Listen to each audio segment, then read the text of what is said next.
Harvesting time! Isa. Ito naman pangalawa. Sarap. Tapos yun pa, may isa pa. Meron din doon. Ito pa, malapit na din. Mga ilang araw na lang to. Ito. Naninilaw na rin. Bago namin hina-harvest, kailangan na siya. Yung ganyan na yung pagkakadilaw. Para matamis talaga. So, kapag pilit yung pagkakahinog, hindi siya ganong matamis. Look, ito naman yung pangatlo.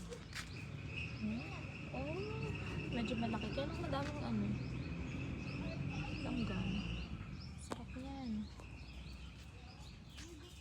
Eto na yung na-harvest na pinya. Etong mas madilaw. Hindi ko to na video kanina. Doon pala sa likod ng bahay, meron ding hinog.